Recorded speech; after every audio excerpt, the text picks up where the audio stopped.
দেখো এই সকালে সংসারের কাজগুলো নিয়ে সকালটা কিন্তু শুরু করলাম। সকালের আশিবাসি কাজগুলো সব সেরে নিলাম।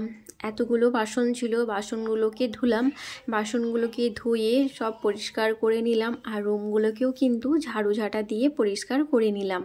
দেখো এই তো সকালের আশিবাসি কাজগুলো কমপ্লিট করলাম। এখনও কিন্তু অনেক কিছুই কাজ বাকি, এই তো সবে শুরু, তাই না? যাই হোক, আসসালামু আলাইকুম এভরিওয়ান। সকলে কেমন আছো? আশা করি ভালো আছো। আলহামদুলিল্লাহ, আমরাও না আমার এই ছোট্ট সংসারকে নিয়ে অনেক সুখে আছি, অনেক ভালোতে আছি আল্লাহর রহমতে। তোমাদের ভালোবাসায় আমার এই ছোট্ট সংসারকে নিয়ে এইভাবেই যেন সারাটা জীবন আমরা একে অপরের সাথে থাকতে পারি, তোমরা কিন্তু দোয়া করো। তো যাই হোক বন্ধুরা, এই যে দেখছো ব্লগটি, আজকের দিনটি হচ্ছে গিয়ে শনিবার, আর যদিও এডিটিং করব শনিবারে, পাবে কিন্তু তোমরা রবিবারে। তো যাই হোক, চলো এখানে দেখো সকালের আশিবাসি কাজগুলোকে সব সারলাম। সেরে এই তো একটু লিকার চা বসিয়ে দিলাম। এই শীতের শুরুতে চা খেতে একটু বেশ ভালোই লাগে। অন্যান্য সময় খেতে ভালো লাগুক না লাগুক, শীতের সময় চাটা যেন সেই লেভেলের লাগে, তাই না? তো যাই হোক, দেখো এখানে একটু চা বসিয়ে নিলাম, আর অন্য সাইডে দেখছো ফ্রাই প্যানে গতকালকে জানো তো সুজির হালুয়া করেছিলাম। ওই সুজির হালুয়াই একটু আছে, ছেলেরা খাবে বলেছিল, তো অনেকটাই রান্না করে নিয়েছিলাম। তো আর কি করব, আর এই শীতের কিন্তু একটা ভালোই লাগে, দেখবে মানে কোনো কিছু জিনিস নষ্ট হয় না, তাই না? তো নাহলে সুজির হালুয়া যদি গরম থাকতো, হালুয়াটা দেখতে নষ্ট হয়ে যেত, খাওয়ার যেত না, ফেলাই যেত। তো যাই হোক, আর এই দিকেও সুজির হালুয়াটা নিয়ে নেব, আর দেখি রুটি যদি করতে পারি, ভেবেছিলাম একটু রুটি করে নেব, আর মাইক্রো ওভেনে হালুয়াটাকে গরম করে নেব। খেতে কেমন লাগবে বলো? খুবই কিন্তু ভালো লাগবে। তো যাই হোক, দেখো এখানে কিন্তু চা নিয়ে নিলাম আমার জন্য। তোমাদের দাদা ভাই আছে, আমার ছোট ছেলে আছে, জানি না ছোট ছেলে খাবে কি না। তো ও একটু চা কেমন টোস্ট দিয়ে ভিজিয়ে চাটা খেতে ভালো লাগে, ভালোবাসে ও। তো যাই হোক, আর এইদিকে দেখো চা নিয়ে নিলাম। তো চলো চাটাকে খেয়ে নিই, তারপরে কিন্তু রান্নাবান্নায় হাত দেব।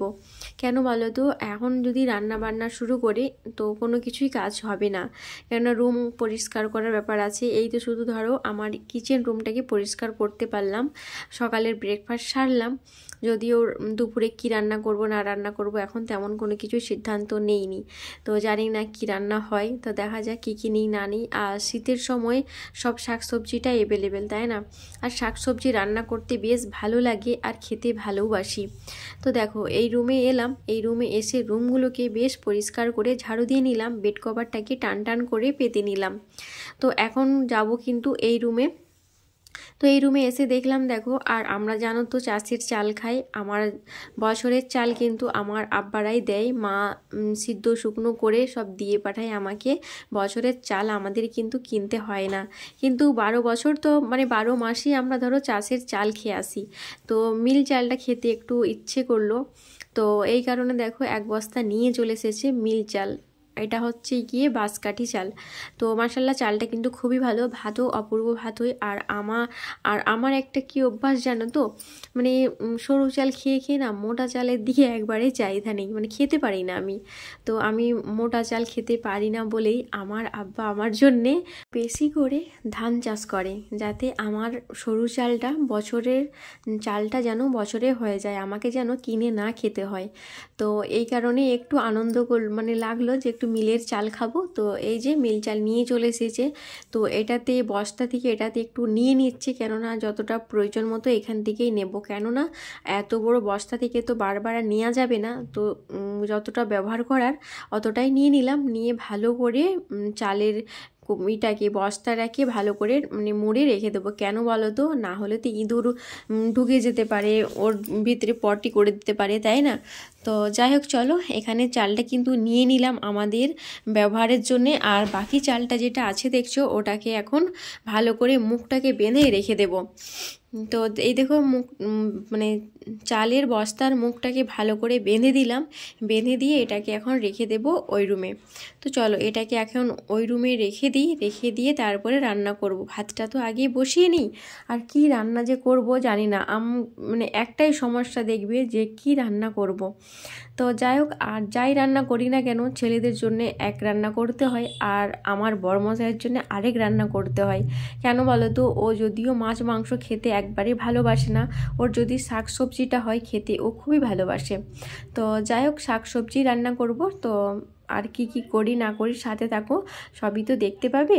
আর এইদিকে দেখো চালের বস্তাটাকে ওখানে রেখে দিলাম, আর দিয়ে দেখো ভাত তো বসিয়ে দিলাম। ভাতটা দেখি কেমন হয় আজকে। এখানে ভাত বসিয়ে দিলাম।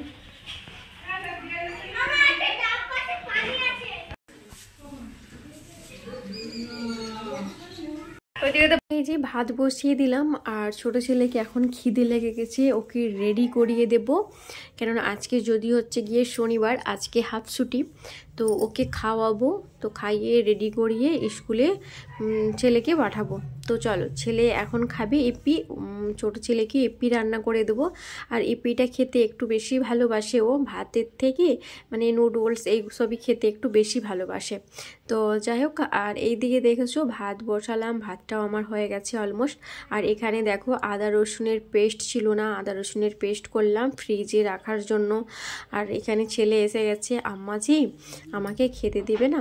ছেলের জন্য তো ইপ্পি রান্না করে নিলাম। আর রান্না করার জন্য দেখো সর্ষে, গোটা জিরে একটু গরম জলের মধ্যে ভিজিয়ে রাখলে না খুব সুন্দর একটা পেস্ট হয়। তো ওটাকে পেস্ট করার জন্য গরম জলে দিয়ে দিলাম। আর ফ্রিজে অলরেডি রাখা ছিল মাছ, কেননা গতকালকে শ্বশুরমশাই এত মাছ নিয়েছিল। মাছগুলো গতকালকে রান্না করেছিলাম যে ব্লগটাতে তোমরা দেখেছো। তো আর কিছুটা মাছ রেখে দিয়েছিলাম ফ্রিজে। তো দেখো ওই ফ্রিজে তো এখন সব বরফ জমে গেছে। তো ওটা বরফ যতক্ষণ না ছাড়ে রান্না তো করতে পারছি না। ওটাকে একটু জল দিয়ে তারপরে রেখে দেব মাছগুলোকে। বরফ ছাড়লে ওটাতে মধ্যে হলুদের গুঁড়ো আর একটু লবণ দিয়ে ভালো করে মেরিনেট করে রেখে দেব, মেরিনেট করে। তারপরে দেখো আর ছেলের জন্য যে এপি রান্না করলাম, ছেলেকে এখন দিয়ে দেব খেতে। তারপরে কিন্তু রান্না বান্না করব। আর শাকসবজির কথা বলো না গো, অনেক রকমের শাকসবজি নিয়ে এসেছে শ্বশুরমশাই, এত রকমের শাকসবজি। আর আমার শ্বশুরমশাই যখনই কেনে না অনেকগুলো করেই কিনে, মাছ বলো, মাংস বলো, শাকসবজি বলো, যেটাই কেন কিনে নিয়ে আসে। কেননা আমরা দুই যা আছি, তারপরে হচ্ছে গিয়ে আমার ননদকে দিয়ে পাঠাই, সকলে মিলে আমরা এখানে ভাগ করে নিই। তো আর আমার শ্বশুরমশাই মার্কেটিং করা বলো, শাকসবজি বলো, সব জিনিসটাই কেনাকাটার প্রতি অনেকই চাহিদা, ভালোবাসা। কখনো কখনো হাট চলে যায় সবজি বাজার করতে। তো যাই হোক, দেখো এখানে সবজির মধ্যে নিয়ে নিয়েছে কুঁদরি নিয়েছে, আলু নিয়েছে, মিষ্টি কুমড়ো নিয়েছে, শিম নিয়েছে, ধনেপাতা নিয়েছে, আর উচ্ছে নিয়েছে, টমেটো, আর নিয়েছে খসলা শাক, আর নিয়েছে লেবু। আর দেখতেই পাচ্ছ এখানে যা সব শাকসবজিগুলো আছে এইগুলো কিন্তু সব শ্বশুরমশাই নিয়ে এসেছে। আর এই মুড়িটা দেখছো, মুড়িটা নিয়ে এসেছে তোমাদের দাদাভাই, কেননা মুড়িটা একবারে বাড়ন্ত হয়ে গেছিলো, বাড়িতে একবারে ছিল না মুড়ি, তো ওই কারণে মুড়িটা নিয়ে এসেছে। আর এইদিকে দেখো ভাত আমার গরম ভাত হয়ে গেছে, গরম ভাত এখন দেব তোমাদের দাদাভাইকে, ও খাবে, খেয়ে দোকানে যাবে। আর আমরাও একটু সকালে গরম ভাত খেতে বেশ ভালোবাসি আমরা। তো যাই হোক, টিফিন যাই করি না কেন একটু সকালে গরম ভাতটা হলে বেশ ভালো লাগে। তো যাই হোক, দেখো এইখানে যে মিলের চালটা নিয়ে এসেছিলো না, ওই চালটারই আজকে ভাত রান্না করে নিলাম, সকালে গরম ভাত। আর তারপরে রান্নাবান্নাগুলো শুরু করব, কারণ অনেক শাকসবজি আছে, এইগুলোকে এখনও সব ফ্রিজে রাখবো, কৌটোয় রাখবো। রাখারাখি করার পরে কিন্তু তারপরে সব রান্না করব। তো যাই হোক, কী কী রান্না করি না রান্না করি সবটাই শেয়ার করব, তোমরা সাথে থাকো, দেখতে থাকো ব্লগটি কেমন লাগে। আমার রোজকার এই সিম্পল লাইফস্টাইল ব্লগে টুকিটাকি বাড়িতে কি করি না করি সেটাই তোমাদের সাথে একটু তুলে ধরি। তো যাই হোক, আর এই যে ছোট্ট আমার সংসারটাকে নিয়েই এইভাবেই হাসি খুশিতে আমার কাটছে দিন। তো যাই হোক, মাছটা যে ফ্রিজে রেখেছিলাম, ফ্রিজে থেকে বের করালাম, বরফ ছাড়তে দিয়েছিলাম জলের মধ্যে, আর জলের মধ্যে দেওয়া ছিল বলে বরফ ছেড়ে গেছে। ওটাতে একটু হলুদের গুঁড়ো আর দিয়েছি লবণ, দিয়ে ভালো করে মেরিনেশন করে নিয়েছি। এখন ছোট্ট একটা কড়াই বসিয়ে দিয়েছি, কড়ার মধ্যেই কিন্তু রান্না করব মাছটা। তো দেখো মাছ ভাজা করার জন্যে কড়ার মধ্যে দিয়ে দিলাম বেশ খানিকটাই সর্ষের তেল। তো সর্ষের তেলটা একটু ভালো করে গরম করে নিই, তারপরে কিন্তু মাছগুলোকে দিয়ে নেব। দেখবে কড়ার তেল যদি না ভালোভাবে গরম করা হয় না, তো মাছগুলো ওঠে না, মানে তলায় লেগে থাকে, তাই না? তো এই কারণে ভালো করে গরম করে নিলাম কড়াটাকে, প্লাস তেলটাকেও খুব সুন্দরভাবে দেখছো গরম হয়ে গেছে, ধোঁয়া ছাড়ছে। সেই পর্যায়ে দিয়ে দেবো কিন্তু মাছগুলোকে। তো চলো আগে মাছগুলোকে সব ভাজা ভাজা করে নিই। তারপরে দেখছো এখানে আলু বানিয়ে নিলাম, মানে মাছ, আলু, টমেটো, ধনেপাতা দিয়ে একটা ঝোল বানাবো। আর ওই যে মিষ্টি কুমড়ো শাক দিয়ে একটা ঘন্টর মতো বানাবো। আর এখানে যে সর্ষে, গোটা জিরে জলের মধ্যে ভিজিয়ে রেখেছিলাম, ওটাকে এখন পেস্ট করে নিলাম। ওটাকে কিন্তু বড় আমাদের একটা ছাঁকুনি আছে, ওটা দিয়ে ভালো করে ছেঁকে তারপরে কিন্তু তরকারিটাতে রান্না করব। কেন সবগুলো দিই না, ওর যে খোসাগুলো থাকে না, ওই খোসাগুলো দেখবে ছাঁকুনির মধ্যে দিয়ে ছাঁকলে খুব সুন্দরভাবে খোসাগুলো ছেড়ে আসে। তো যাই হোক, দেখো এখানে মাছগুলো সব আমার ভাজা হয়ে গেছে। মাছগুলোকে চলো এখন সব এপিট ওপিট করে ভাজলাম, ভেজে এখন মাছগুলোকে উঠিয়ে নিচ্ছি, তারপরে কিন্তু রান্নাটা করব। তো ঠিক আছে বন্ধুরা, দেখতে থাকো আমার এই ব্লগটি কেমন লাগে তোমাদেরকে।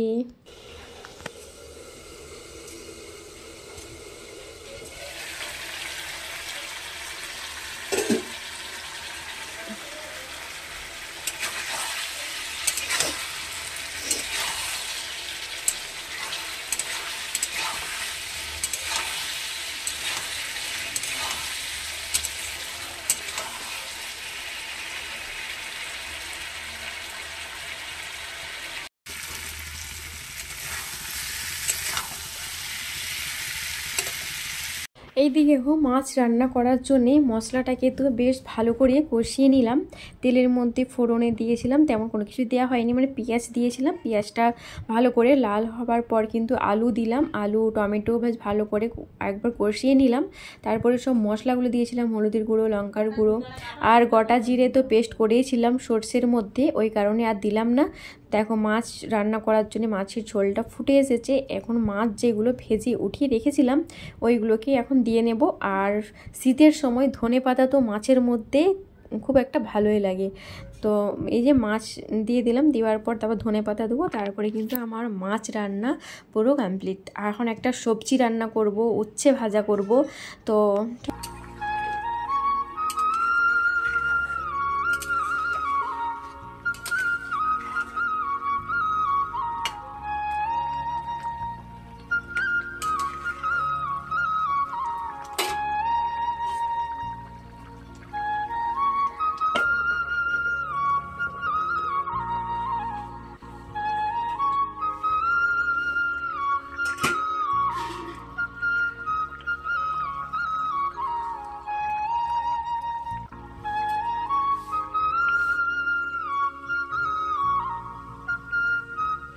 আমাদের মাছের ঝোলের ফাইনাল লুক। আর এই সাইডে করব উচ্ছে চচ্চড়ি করব। তো তার জন্য কড়াই দিয়ে দিলাম পেঁয়াজ, ফোড়নে দিয়েছিলাম পেঁয়াজ। আর এখানে উচ্ছেগুলোকে বানিয়ে নিলাম, বানিয়ে ধুয়ে নিচ্ছে, এখানে ভালো করে ধুয়ে নেব। তারপর দেখতে থাকো। যাই হোক বন্ধুরা, দেখতে থাকো।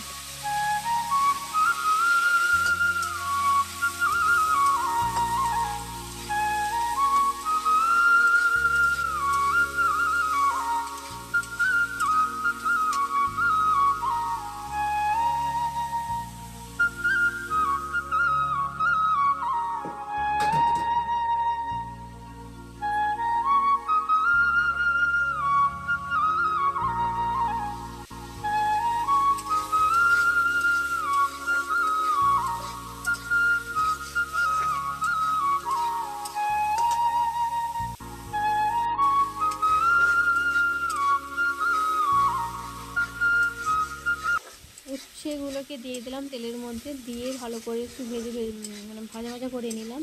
তারপরে দিয়ে দিলাম সর্ষে আর গোটা জিরে পেস্ট, ওটাকে একটু দিয়ে ভালো করে ভেজে নেব। তারপরে যখন তেল ছেড়ে আসবে দিয়ে দেবো একটু জল, সিদ্ধ মানে করার জন্যে। তারপরে নামিয়ে নেব।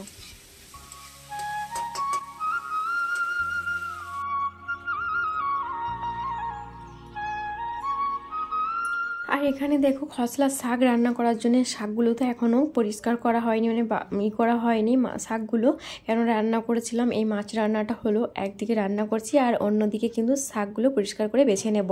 কেন বলো তো, এই ছোটোবেলাতে দেখবে আমার এই ছোট্ট সংসারের কাজ করতে করতে বেলা তো যেন শেষ হয়ে যায় আর কাজ যেন করাই হয় না। তো এইদিকে উচ্ছে চচ্চড়ি করার জন্য দেখো উচ্ছেগুলো বানিয়েছিলাম। উচ্ছেগুলো ভালো করে সর্ষে দিয়ে চচ্চড়ি করে নিলাম উচ্ছে। আর এইদিকে দেখো মিষ্টি কুমড়ো, আলু, খসলার শাক সব কিছু দিয়ে কিন্তু একটা ঘন্টার মতো বানাবো। আর দেবো একটু ছোলা দেবে দিয়ে খুব সুন্দর, মানে পালং শাক মিষ্টি কুমড়ো দিয়ে ঘন্ট আমরা রান্না করেই থাকি, বাট মানে পালং শাক দিয়ে খসলা শাক দিয়ে কোনোদিনও করিনি, আজকেই প্রথমবার করব, জানি না কেমন হয়। তো ফোড়নের মধ্যে দিয়েছিলাম পাঁচফোড়ন দেওয়ার পর দিয়েছিলাম সব শাক সবজি মিষ্টি কুমড়ো, মানে যেগুলো সব বানিয়েছিলাম ওইগুলোকে দিয়ে নিলাম, দিয়ে ভালো করে সব নাড়াচাড়া করবো। তারপরে কিন্তু মশলাগুলো সব দেবো। আর অবশ্যই কিন্তু নামানোর শেষে একটু ঘি আর একটু দিয়েছিলাম, মানে স্বাদটাকে ব্যালেন্স করার জন্য একটু দিয়েছিলাম চিনি। তো যাই হোক, আর এই যে আমার খসলা শাক মিষ্টি কুমড়ো তরকারি কিন্তু আর একটুই বাকি আছে। আর এইদিকে ফ্রিজে দেখো যে শাকসবজিগুলো নিয়েছে শ্বশুরমশাই, অনেকগুলো তো শাকসবজি বললাম। তো আর এই যে শাকসবজি কতগুলো এখানে রেখে দেবো। ঠিকঠাক করে গোছানোর সময় আমার একবারেই নেই এখন, কেন বলো তো ছোটো সময়ের জন্য না, মানে সব কিছু কাজ ভালোভাবে কমপ্লিট করতে পারছি না।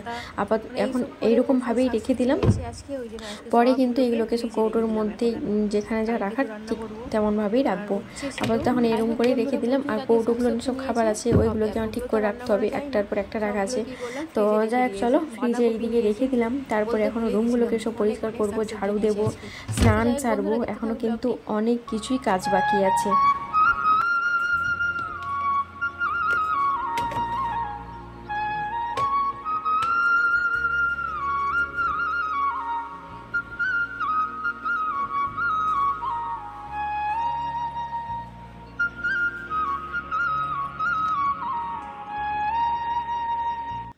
ফ্রিজে তো সব সবজিগুলোকে রাখলাম। এই এক ঝুড়ি যে বাসন দেখছো এইগুলো ধোয়া নেই, এইগুলো হচ্ছে ধুতে হবে।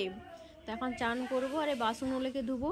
আর রুমগুলোকে তো সব পরিষ্কার করে নিলাম, রান্না হয়ে গেছে আমার। ঠিক আছে, সাথে থাকো বন্ধুরা, দেখতে থাকো।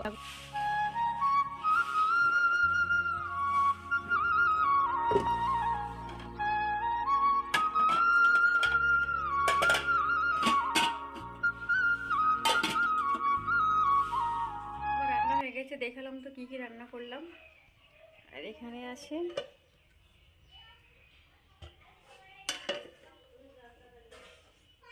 কয়েকটা কাপড় ছিল, কাপড়গুলো কেচে মেললাম। আর দেখলে তো বাসন অনেকগুলোই বাসন ছিল, বাসনগুলো সব ধুয়ে নিলাম, বাসন ধুলাম, কাপড় কেচে মেললাম, স্নান সারলাম। তারপরে এখানে দেখো খাবার জন্য রেডি করে নিয়েছি কি কি যে রান্না করেছিলাম। মাছের ঝোল করেছিলাম, মিষ্টি কুমড়ো দিয়ে একটা ঘন্ট বানিয়েছিলাম, মাছ ভাজা করেছিলাম, উচ্ছে ভাজা চচ্চড়ি করেছিলাম। তো মাছটাকে একটু গরম করলে বেশ ভালোই লাগে খেতে। তো মাছটাকে এখন একটু তেল দিলাম, প্রায় মানে তাওয়ার মধ্যে দিয়ে মাছটাকে একটু ভালো করে ভাজা করে নেব। আর শীতের সময় দেখবে যে কোনো জিনিস একটু গরম গরম খেতেই ভালো লাগে, মানে খাবার রান্না মানে তরকারির প্রতি আর কি। দেখো রান্নাগুলো যদি গরম গরম থাকে ঠান্ডার সময় না খেতে বেশ ভালোই লাগে, তাই না? ঠান্ডা হয়ে গেলে আর খেতে ভালো লাগে না। তো যাই হোক, আজকের ব্লগ এখান পর্যন্ত। আল্লাহ হাফিজ।